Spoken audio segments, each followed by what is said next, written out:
Hello everyone. मित्रांनो, कसे आहात? आय होप तुम्ही आनंदात असाल. मित्रांनो, आज आपण घेत आहोत इयत्ता 8वी, विषय आहे गणित. प्रकरण चालू आहे आपले चौकोन रचना व चौकोनाचे प्रकार. त्यामधील सराव संच 8.3 मधील हा दुसरा व्हिडिओ, म्हणजेच या प्रकरणाचा हा शेवटचा व्हिडिओ. त्यामुळे मित्रांनो, सर्व व्हिडिओ पूर्ण व्हिडिओ शेवटपर्यंत बघा. जर चॅनलवर नवीन असाल तर सबस्क्राईब करायला विसरू नका. चला मित्रांनो, सुरू करूया. मित्रांनो, आज आपण घेत आहोत चौकोन रचना व चौकोनाचे प्रकार मधील सराव संच 8.3, त्याचा दुसरा भाग. आधीचा भाग तुम्ही पाहिला असेल.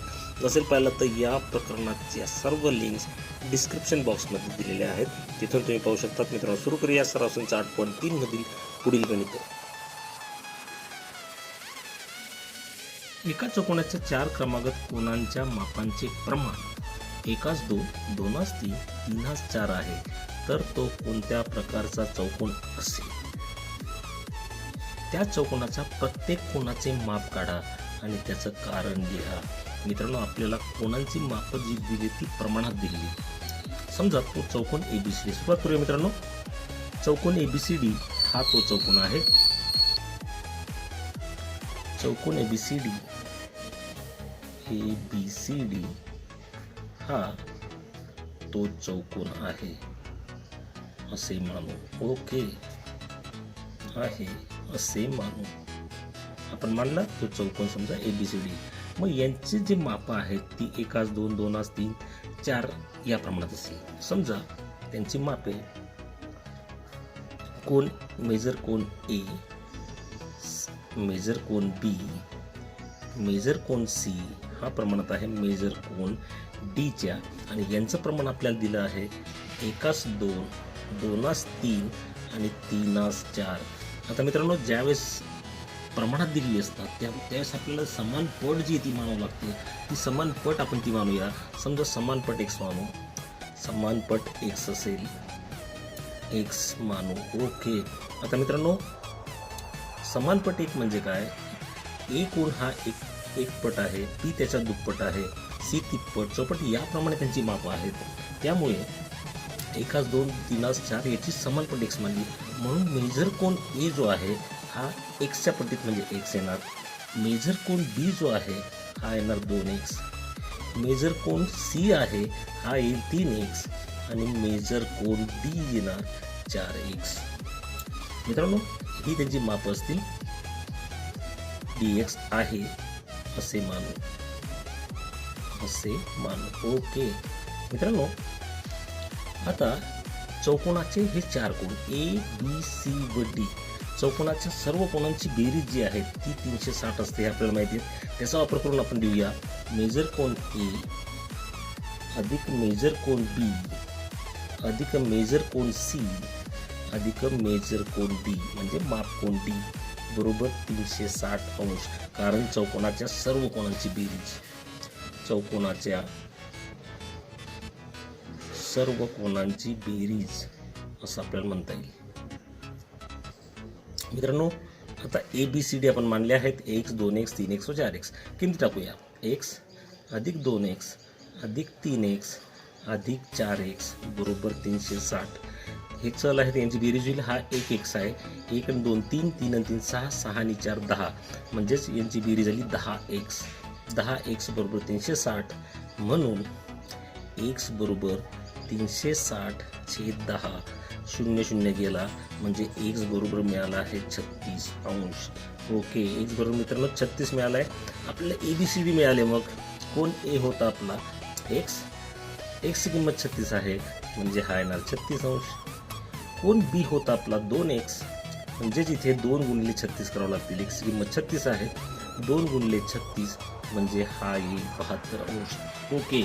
कोण सी मित्रांनो बघूया. 3x होता म्हणजे इथे 3 गुणिले 36, 3 गुणिले 36 6 त्रिक 18, चला 1, 3 त्रिक 10 म्हणजे 108 अंश. आणि कोण डी होता 4x म्हणजे 4 गुणिले 36 ते येतील 144 अंश. मित्रांनो, कोण ABCD आपले काढून झाले. एकदा पुन्हा लिहितोय. कोण ए बरोबर 36 अंश ओके. कोन बी बरोबर 72 अंश. कोन सी बरोबर आहे 108 अंश आणि कोन डी बरोबर आहे 144 अंश. मित्रांनो, कोणाची मापे काढून झाली. अजून काय विचारलं बघूया. प्रत्येक कोणाचे माप काढा आणि तो कोणत्या प्रकारचा चौकोन असेल, त्या चौकोनाच्या प्रत्येक कोणाचं माप आपण काढले, तो आता कोणत्या प्रकारचा चौकोन आहे ते आपण बघूया. मित्रांनो, इथे जर आपण ऑब्झर्वेशन केलं 36, 72, 108 आणि 44, आता कोणत्या दोन कोणांची बेरीज जी आहे ती आपल्याला 180 दिसते ते बघूया. 72 अधिक 108 केले ते 180 होतात. 36 अधिक 144 केले तरी सुद्धा 180 होतात. मग त्यावेळेस आपण लिहूया मेजर कोन ए अधिक 36 घेतला आणि हा डीचा 144. कोन मेजर कोन डी बरोबर म्हणजे 36 अधिक 144 म्हणजेच झाले 180. ओके. त्याचप्रमाणे मेजर कोन बी घेतला आहे मी आणि मेजर कोन सी घेतला. बी आहे 72, सी आहे 108, झाले 180.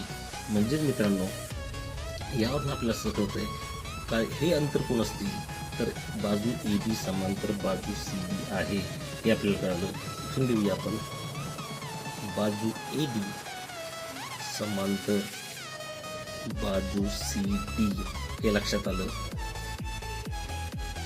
मित्रांनो, ए बी समांतर सी डी आली हे तुम्हाला कळालं असेल. नसेल कळालं तर आपण आकृती काढूया. आकृतीने तुम्हाला समजून सांगतोय. बघा मित्रांनो, मी आकृती काढतोय. मित्रांनो, आकृती काढतोय. परीक्षेत तुम्हाला आकृतीची आवश्यकता नाही, फक्त ए बी समांतर सी डी आहे हे समजण्यासाठी मी तुम्हाला आकृती काढून दाखवतोय. बघूया. मी समजा ही आकृती काढली, कच्ची आकृती आहे. ए बी सी व डी याच्यामध्ये माप जो होतं बघा, आपलं ए होता 36, बी होता 72, सी होता 108 आणि डी होता 144. ओके मित्रांनो, बघा 36 आणि 144 180 झाले. 72 आणि 108 180 झाले. म्हणजेच काय, या दोन रेषा समांतर आहेत. कारण काय, जर दोन रेषा समांतर असतील त्यांच्या छेदिकेमुळे होणारे अंतरकोन पूरक असतात. त्यामुळे हे पूरक आलेले आहेत. 180 180 हे पूरक आल्यामुळे या दोन रेषा समांतर आहेत हे आपल्याला कळलं. आता मित्रांनो, या दोन रेषा समांतर आहेत का ते बघूया. ही रेषा आणि ही रेषा समांतर आहे का, या दोघांची बेरीज 180 येते का ते आपण बघूया. कोन ए अधिक कोन बी किती होतात. कोन ए अधिक कोन बी बरोबर 36 अधिक 72 म्हणजे 108. यांची बेरीज 108 झाली. म्हणजे या दोन रेषा समांतर नाहीत. 180 यांची बेरीज आली नाही. म्हणून बाजू एडी ही बाजू बीसीला समांतर नाही.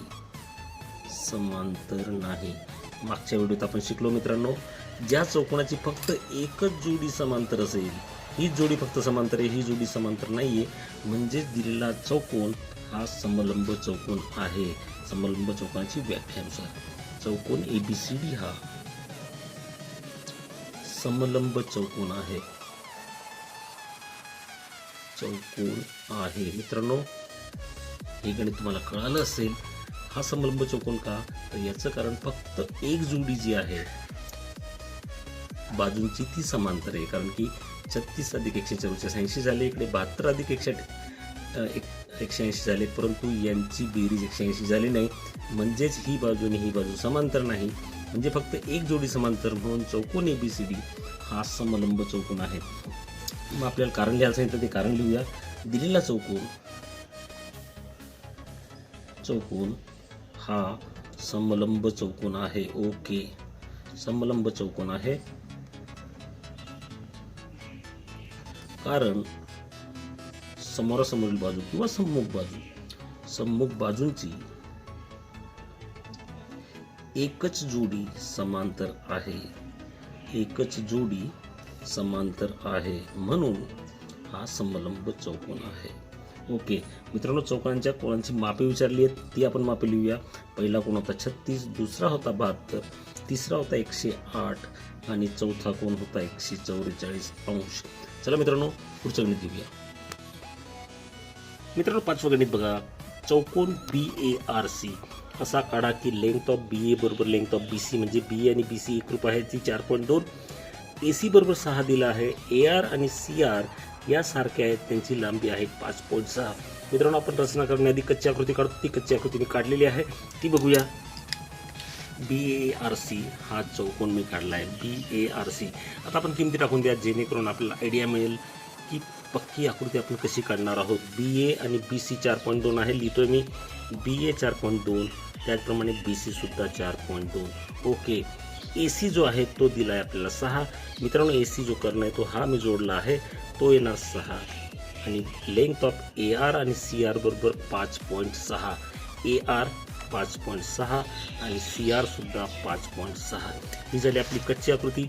यावरून आपल्याला काय कळतंय बघा मित्रांनो, आपण सुरुवातीला AR काढणार आहोत, ज्याची लेंथ 5.6 असेल. नंतर आपण B आपल्याला काढू शकत नाही, त्यामुळे C काढणार, कारण की A पासून AR काढल्यानंतर A पासून C चं माप आहे 6 आणि R पासून C चं माप आहे 5.6. त्यामुळे आपल्याला C काढता येईल. नंतर आपण B काढणार, C पासून B 4.2 अंतरावर आणि A पासून सुद्धा 4.2 अंतरावर. त्यामुळे सुरुवात करूया स्टेप वाईज. AR काढतो मी 5.6 पट्टीच्या सहाय्याने. बघा, AR जो आहे तो 5.6 काढतोय. ओके मित्रांनो, हा बघा इकडे AR बरोबर 5.6 बरोबर 5.6 जो तो आलेला आहे. ओके मित्रांनो, आता AR मिळाला आहे 5.6, तो मी लिहितो इथे 5.6. यानंतरच आपल्याला बिंदू जो काढता येईल की जो या दोन्ही अंतिम बिंदूंपासून ज्याचं माप आपल्याला माहीत असेल तो, आणि तो आहे A पासून माहीत असणारा C आणि R पासून माहीत असणारा सुद्धा C. A पासून आहे तो 6 अंतरावर आणि R पासून आहे 5.C अंतरावर. कंपासाचा वापर करूया. सुरुवातीला मी घेतोय R पासूनचं अंतर जे 5.6 आहे. 5.6 म्हणजे बघा मित्रांनो, हे 5.6 हे पण 5.6, म्हणजे एवढंच अंतर मी घेतो. बघूया, हे बरोबर मी 5.6 घेतलेलं आहे. आता R पासून मला C बिंदू काढायचा आहे. ओके, या पद्धतीने मी R वरती कंपासाचा एक टोक ठेवणार आणि एक हलक्या हाताने कंस काढणार, तो या पद्धतीने. ओके, हा कंस मिळेल मित्रांनो, थोडा हलक्या हाताने काढायचा असतो, तो काढलेला आहे. ओके, आता A पासून आपल्याला C मिळवायचा आहे. A पासून C आहे 6. मी 6 माप जे आहे ते पट्टीचं या कंपासामध्ये घेतोय. बघूया, A पासून C 6 मापाचा असल्यामुळे 6 सेंटीमीटर घेतोय. मित्रांनो बघा, हे 6 सेंटीमीटर माप जे ते मी घेतलेलं आहे. ओके, आता याला छेदणारा दुसरा कंस, तो पण हलक्या हाताने, थोडा कंस जे हलक्या हाताने काढायचे असतात, हा काढला आहे. तो आहे मिळाला मला बिंदू C. ओके, हा मित्रांनो हा बिंदू मिळाला C. आता मी AC आणि CR जो आहे तो जोडतो आहे. मित्रांनो, मी AC व CR जोडलेला आहे. आता मला काढायचा आहे बिंदू, उरलेला बिंदू B, आणि तो मला या अंत्यबिंदूंपासून त्याचं माप माहिती आहे. कारण काय, तो A पासून बघा 4.2 सेमी अंतरावर आहे आणि C पासून सुद्धा तो 4.2 सेंटीमीटर अंतरावर आहे. म्हणजे अर्थातच मला माप घ्यायचे 4.2, ते घेतोय मी. हे बघा, हे किती आहे 4.5. आणि मित्रांनो, हे अंतर जे आहे हे बरोबर माझं बघितलं तुम्ही तर 4.2. एक थोडासा बघतो, हे बघा मित्रांनो, बरोबर 4.2 आहे. चुकू देऊ नका, व्यवस्थित हळू केलं तरी चालेल, पण चुकू देऊ नका. 4.2 बघा मित्रांनो, A पासून 4.2 म्हणजे A पासून एक कंस काढणार या पद्धतीने, तोही हलक्या हाताने, आणि C पासून सुद्धा त्याला छेदणार दुसरा कंस काढणार, तो सुद्धा हलक्या हाताने. 1-2 कंस जिथे छेदतात तोच आपला बिंदू आहे B. हे बघूया, हा आपला बिंदू आहे B. BC जोडा आणि BA जोडा, आपला इष्ट चौकोन जो आहे तो तयार झालेला असेल. BC आणि BA मी जोडतो आहे. मित्रांनो, पट्टीच्या साहाय्याने बघा BC आणि BA जोडला, आणि हाच आपल्याला विचारलेला चौकोन किंवा काढायला सांगितलेला चौकोन BARC. मित्रांनो, हे गणित तुम्हाला कळालं असेल, प्रॅक्टिस करा. चला वळूया पुढच्या गणिताकडे. मित्रांनो, 6वं गणित, सराव संच 8.3 मधील हे शेवटचं गणित. त्याचप्रमाणे या प्रकरणाचंही हे शेवटचं गणित. बघूया मित्रांनो काय आहे. चौकोन PQRS असा काढा की length of PQ 3.5 centimetre, length of QR 5.6 centimetre, length of RS 3.5 centimetre. कोण Q दिला आहे आपल्याला 110, कोण R दिला आहे 70. चौकोन PQRS आपल्याला हा काढायचा आहे. आणि त्याच्यापुढे पुन्हा प्रश्न विचारला आहे, चौकोन PQRS समांतरभुज आहे. ही माहिती दिल्यास वरीलपैकी कोणती माहिती देणे आवश्यक नाही ते लिहा. सुरुवातीला मित्रांनो आपण हा विचार नंतर करूया. आपण विचार करूया चौकोन PQRS कसा काढायचा. त्यासाठी कच्ची आकृती महत्त्वाची ती काढून घेतोय. काढलेली मित्रांनो आता फक्त त्याला नावं द्यायची. ती नावं मी देतोय. चौकोन PQRS. समजा मी याला नाव देतोय PQRS. मित्रांनो कच्ची आकृती आवश्यक असते आपल्याला पक्की आकृतीचं काढण्यासाठी. तिच्यावरून आपल्याला आयडिया मिळते नेमकी ती कशी काढायची. चला माप लिहूया. Length of PQ 3.5. PQ म्हणजे हा इथे दिला आहे 3.5. पुन्हा QR दिला आहे 5.6. QR मित्रांनो 5.6 कुठे बघा हा QR तो आहे आपल्याला 5.6 दिलेला आहे. त्याचप्रमाणे लेंथ ऑफ RS म्हणजे हा 3.5 सेंटीमीटर याची लांबी. त्याचप्रमाणे दोन कोण दिलेत. कोण Q जो आहे तो 110 हा दिला आहे आपल्याला 110 अंश. ओके. आणि कोण R आहे 70. याचा विचार आपण पुढे करणार आहोत. आधी आपण आकृती काढूया. त्यासाठी काय कळतंय बघा या कच्ची आकृतीनं तर आपल्याला आधी RQ काढावं लागेल 5.6. नंतर कोण R 70 अंशाचा काढणार. एक रेषा काढणार. 3.5 माप घेऊन इथे कोण करणार. तिथे S बिंदू मिळवणार. नंतर बिंदू Q वर कोण मापक ठेवणार. पुन्हा 110 अंशाचा कोण काढणार आणि ती रेषा काढल्यानंतर पुन्हा इथून 3.5 माप घेऊन कोण करणार आणि बिंदू मिळवणार P आणि ते जोडून देणार. अशा प्रकारे आपल्याला काढता येईल. चला स्टेप बाय स्टेप करूया. आधी काढतोय रेख RQ 5.6.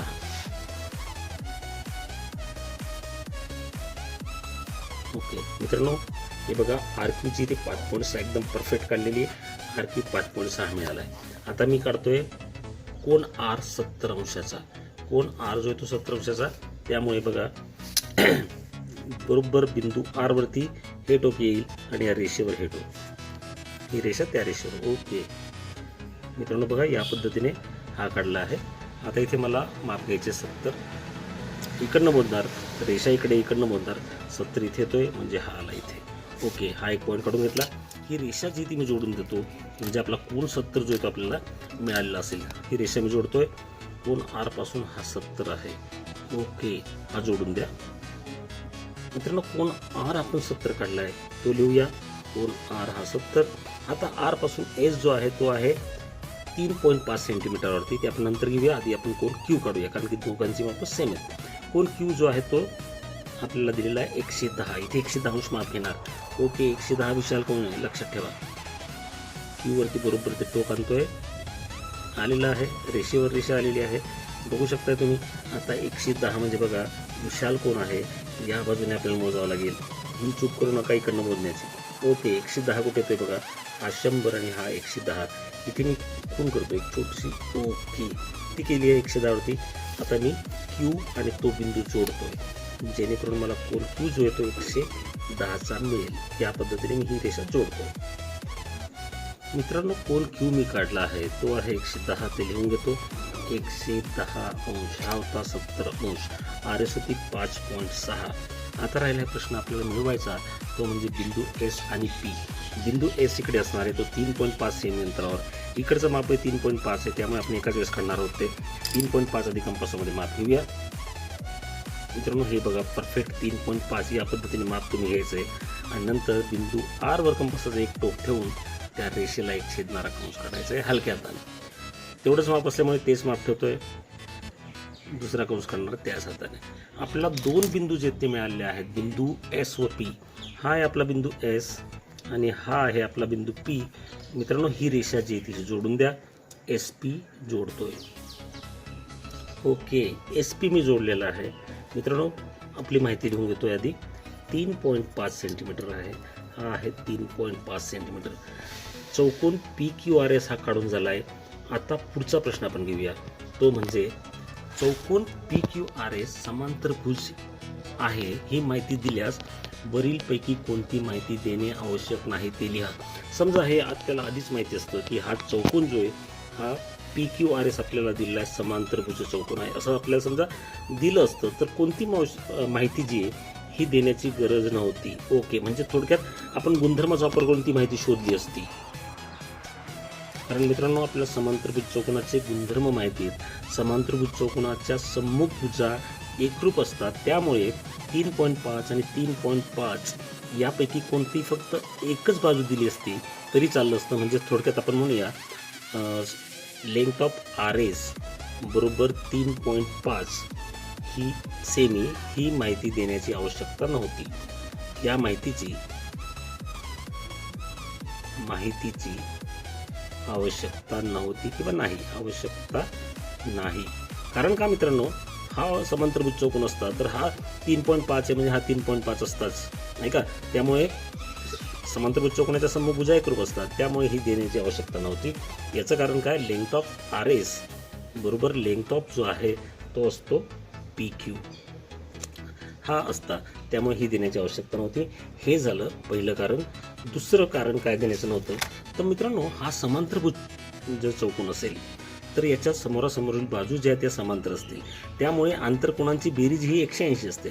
त्यामुळे यापैकी कोणताही एक कोन जरी दिला असता तरी सुद्धा दुसरा आपण काढला असता. समजा आपल्याला कोन क्यू दिला असता, कोन क्यू आपल्याला दिला आहे 110 बरोबर आहे, आणि आपल्याला सांगितलं असतं की समांतरभुज चौकोन काढा, तर 70 देण्याची आवश्यकता नव्हती. कारण की हा जर समांतरभुज आहे तर या दोघांची बेरीज जी ती 180 असणार आहे नाही का. म्हणजे कोन क्यू अधिक कोन आर, कोन क्यू अधिक कोन आर बरोबर 180 असते, आणि आपण तो क्यू सहज आर जो आहे तो 70 काढला असता. त्यामुळे कोन क्यूचे माप दिल्यास आर काढता आला असता, आरचे माप काढता येते. म्हणून मित्रांनो, एक तर कोन क्यू दिला असता तरी चाललं असतं, किंवा कोन आर दिला असतं तरी चाललं असतं. थोडक्यात काय, 70 किंवा 110 यापैकी कोणताही एक कोन द्यायला होता, आणि या बाजूंपैकी सुद्धा एक बाजू दिली असती तरी सुद्धा आपल्याला चौकोन पी क्यू आर एस हा काढता आला असतो. मित्रांनो, हे प्रकरण इथेच आपलं संपलंय. मित्रांनो, काळजी घ्या स्वतःची व इतरांची, आणि सर्वात महत्त्वाचं आनंदी राहा व अभ्यास करा. धन्यवाद.